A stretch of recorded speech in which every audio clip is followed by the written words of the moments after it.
memang ini kejutan eh, kesekian ya di dunia tentang terpilihnya seorang yang berkulit berwarna begitu di masyarakat yang mayoritas putih gitu.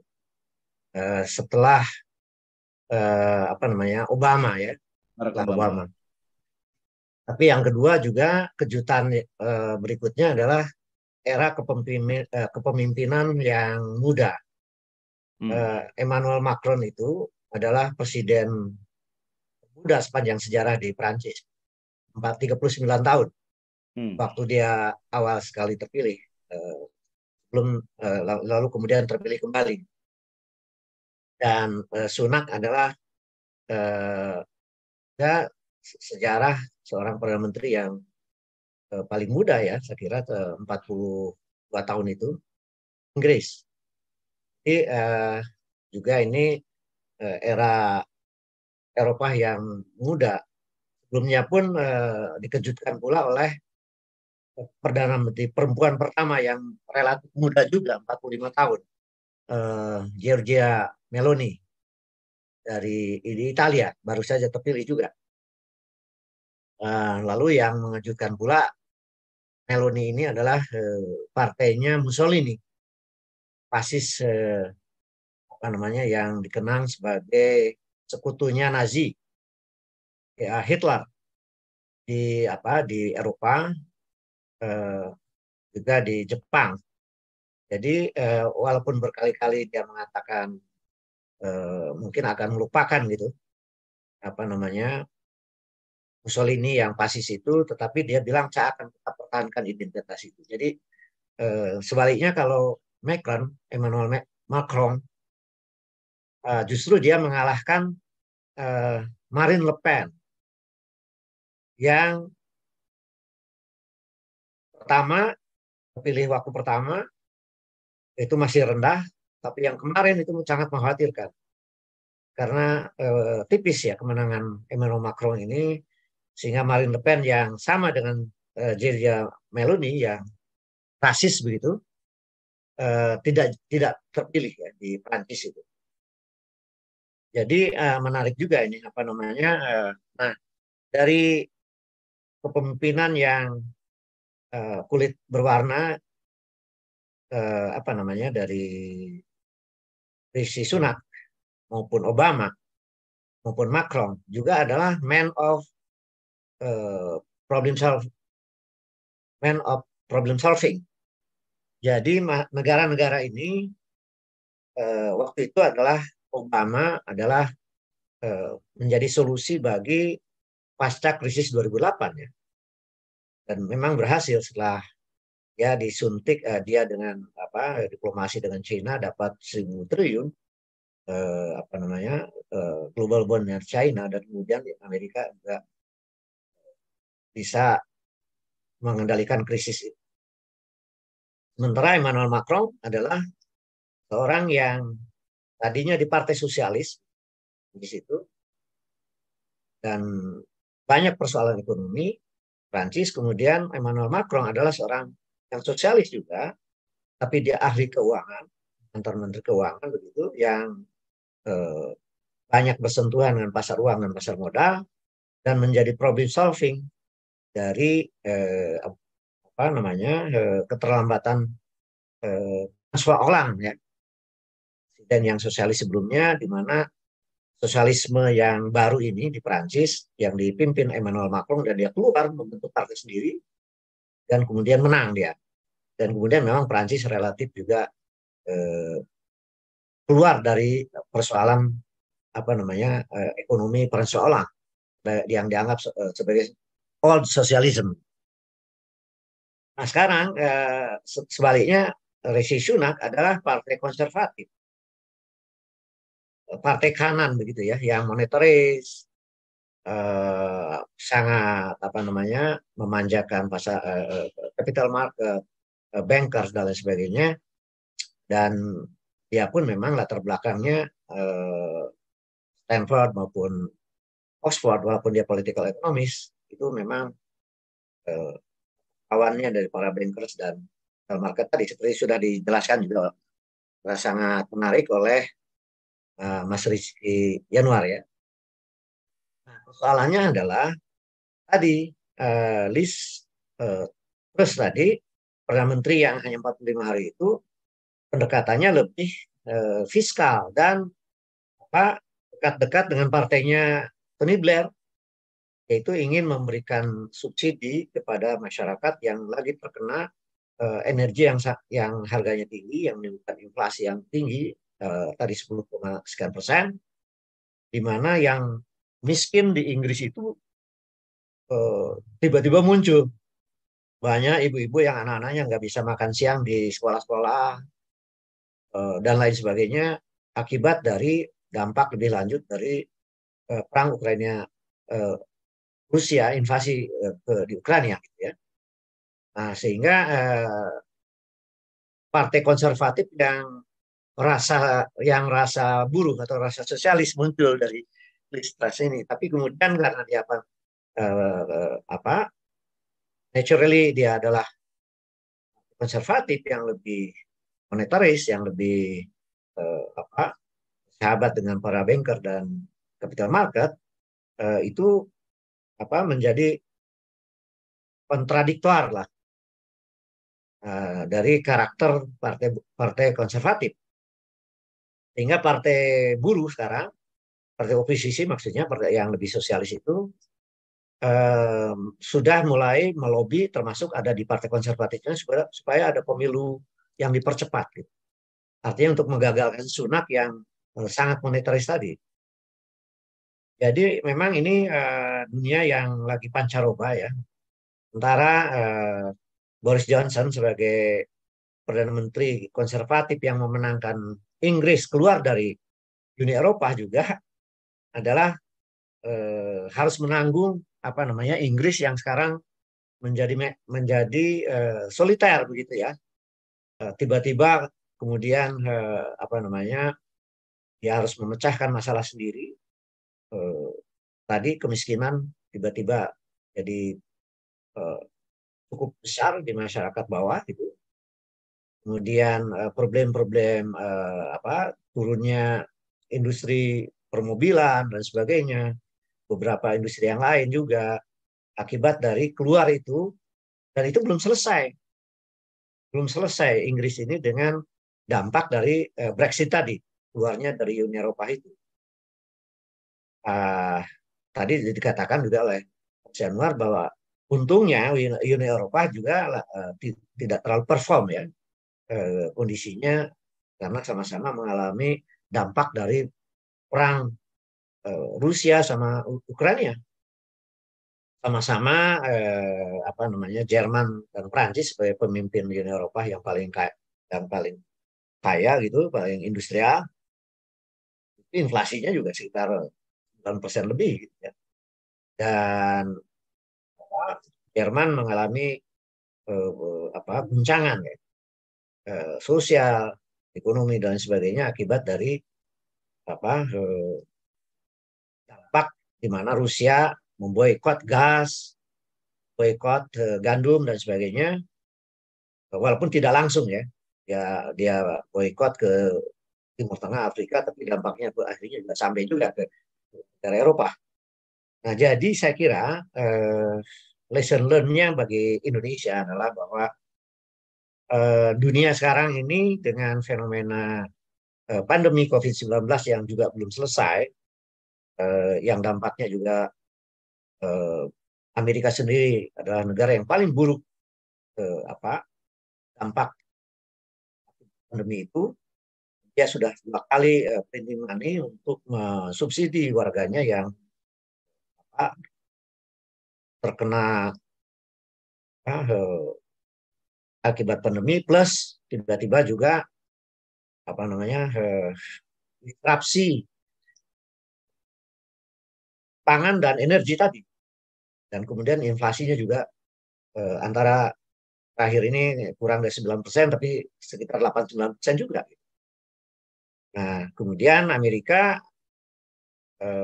meresponnya sebagai partai Demokrat yang harus melindungi masyarakat bawah, ya semacam macam karakternya itu, bahwa inflasi harus rendah gitu. Dan targetnya harus 2% sampai katakanlah 2023. Tapi dengan sekarang sudah 3,5% dan mau ke 4% di akhir tahun, bahkan ada yang bilang 4,5%, itu kan luar biasa ke negara-negara lain. Tight monetary policy, apa namanya, sebuah kebijakan yang pengetatan moneter yang direspon oleh seluruh dunia untuk menaikkan suku bunga juga, gitu. Masuk Bank Indonesia kita menaikkan sampai 4,75%. Dan ini eh, apa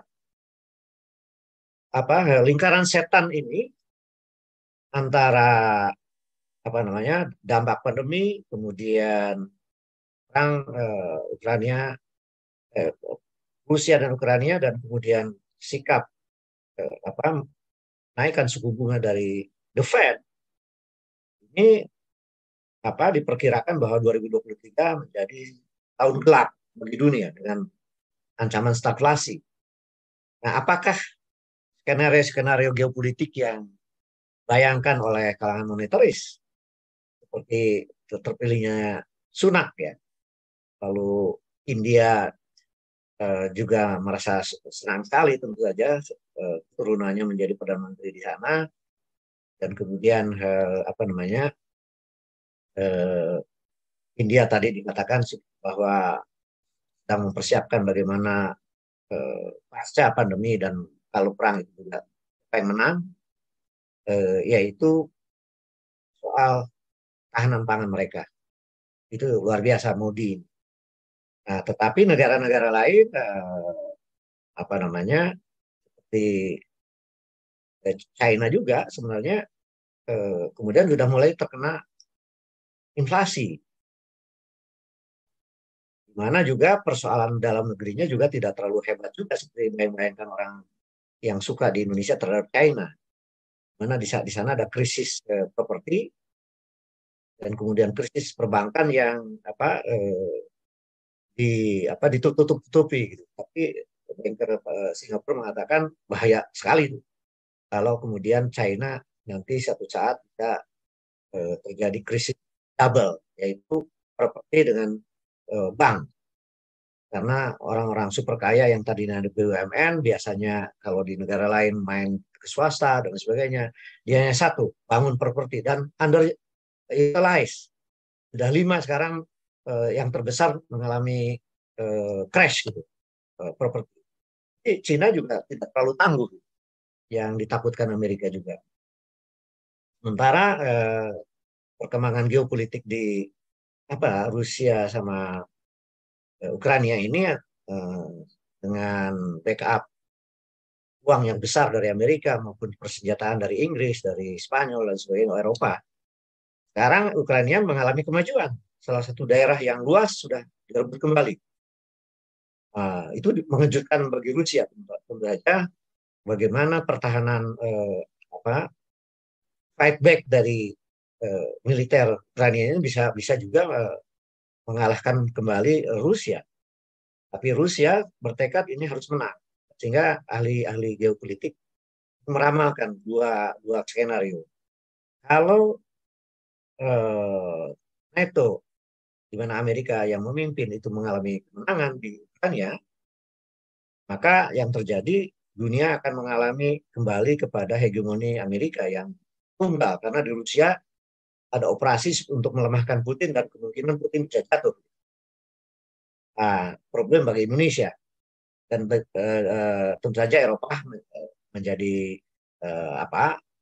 angin segar gitu.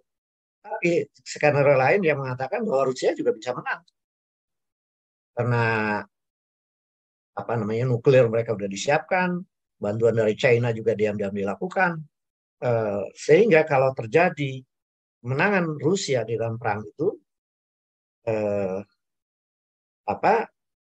kemungkinan ini ada multipolaritas baru, ya, di mana nanti perang dingin baru di mana China dengan Rusia dan sekian negara di Timur Tengah dan Eropa Timur adalah macam kekuatan baru yang mengimbangi Amerika, sementara Amerika mengalami declining karena ekonomi juga rapuh. Nah, itu dampaknya saya kira skenario-skenario seperti kayak Rishi Sunak ini menjadi menjadi minor gitu dalam kompleksitas geopolitik yang sebenarnya berada di pusaran perang Rusia dan Ukraina ini. Nah, sementara bagi Indonesia ini pilihan-pilihannya sangat sangat terutama dari sisi geopolitik ya. Harus ada kesiapan Indonesia terutama sebagai negara non-blok yang sekarang ditunjukkan posisi yang kelihatan konsisten justru India. India ini bisa ikut di dalam aliansi dengan Amerika, ya. Itu India, kemudian Korea Selatan, Jepang, dan Amerika. Tapi di lain pihak ya bisa juga ada pertemuan India, China, Rusia dengan itu. Jadi sementara India sendiri dia mempunyai sikap non bloknya untuk mempengaruhi bagaimana agar balancing di dalam geopolitik dunia ini dia tetap menunjukkan independensinya. Nah, Indonesia saya kira ini dengan kondisi serba krisis ya, indeks demokrasi turun, indeks korupsi juga turun, kemudian kelihatannya pertumbuhan ekonomi memang impresif, tapi ketimpangannya kan luar biasa ya, sekarang nih. Nah, oleh karena itu saya kira kalau kembali concern apa terhadap Sunak ini, ya barangkali sekarang ini dibutuhkan orang yang pemimpin yang berbasis saintifik lah. Nah, kayak Obama gitu kan. Obama di bidang hukum, Sunak di bidang ekonomi, gitu. Macron di bidang ekonomi juga gitu. Maka Indonesia saya kira di samping butuh pemimpin yang muda gitu. Juga tough gitu menghadapi segala keadaan dan dia berbasis saintifik. Kayak sekarang ini kita sekarang selalu memainkan isu-isu yang non saintifik menghadapi pandemi, menghadapi pembelahan sosial dan sebagainya, bukannya diselesaikan tapi malahan dimanfaatkan suasana itu untuk elit-elit ini terus mendapatkan gain finansial, gain ekonomi, gain politik. Ke depan saya kira ini harus dijadikan pelajaran agar masalah ini dicari solusinya, dan kemudian kita setia kepada rakyat dan kepada konstitusi. Itu yang saya kira Obama lakukan, Macron lakukan, dan sekarang saya kira Sunak sedang diuji. Kira demikian dulu.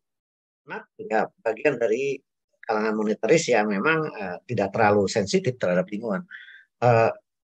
Trump itu kan sudah tidak mau menandatangani perjanjian Paris, kemudian dia nggak percaya bahwa katanya lingkungan itu isu-isu lingkungan itu hanya dibuat oleh pihak-pihak yang memang katakanlah untuk kelompoknya lah dan sebagainya gitu.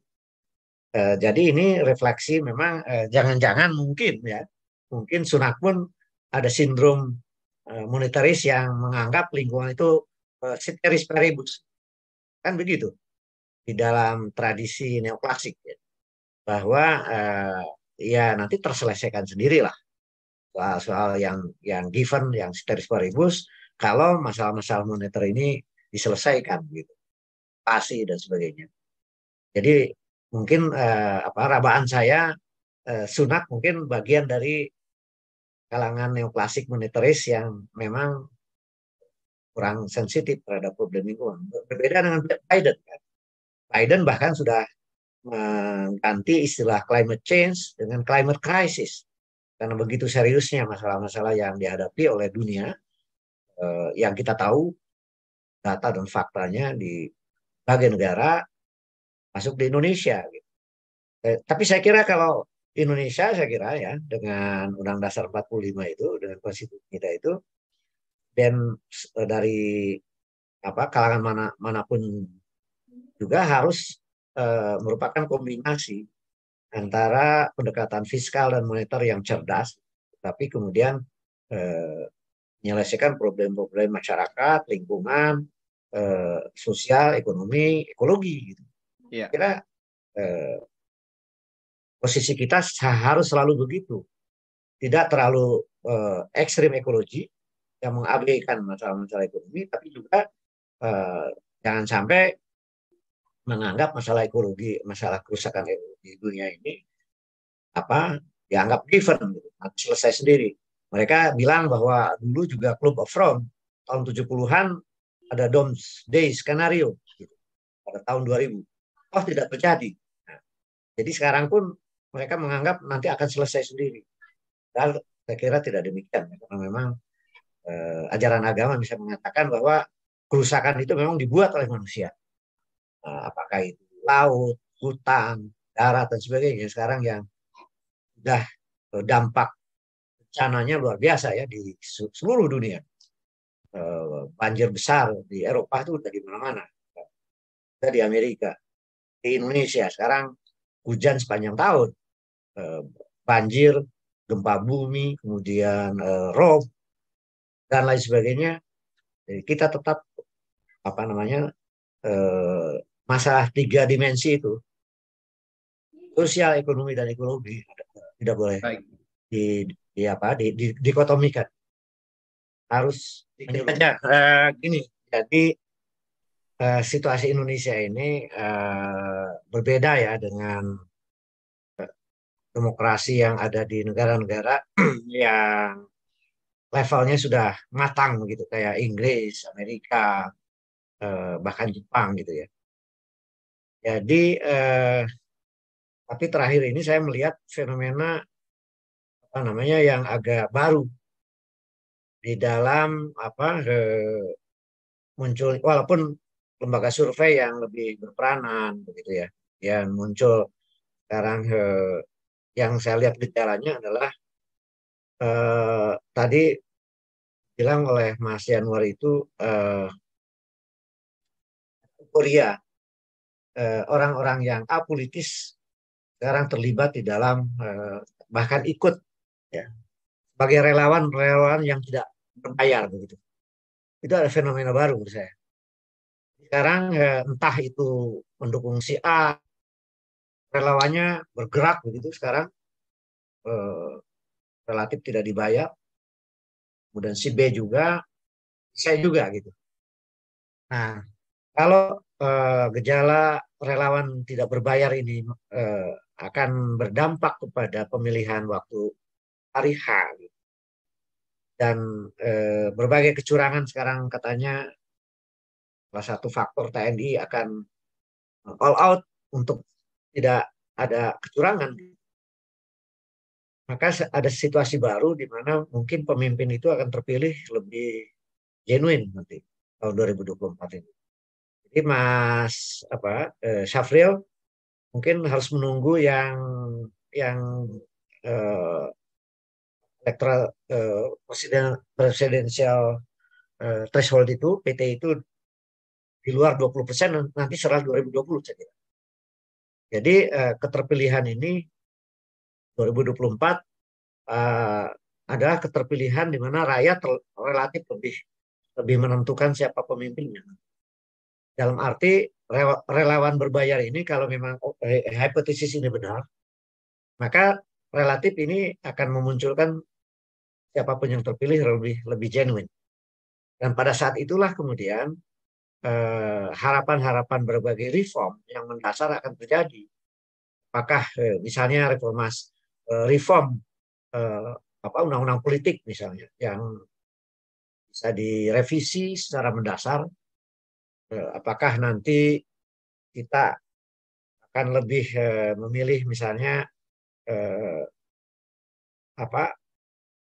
wakil-wakil golongan yang lebih representatif di MPR misalnya, kan bisa muncul gitu, apakah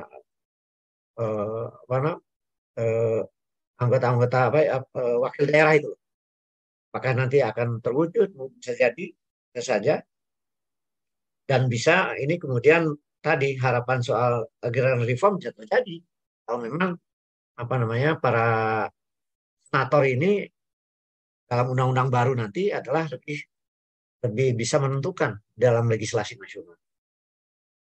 Kemudian undang-undang politik bisa, menurut saya, salah satunya adalah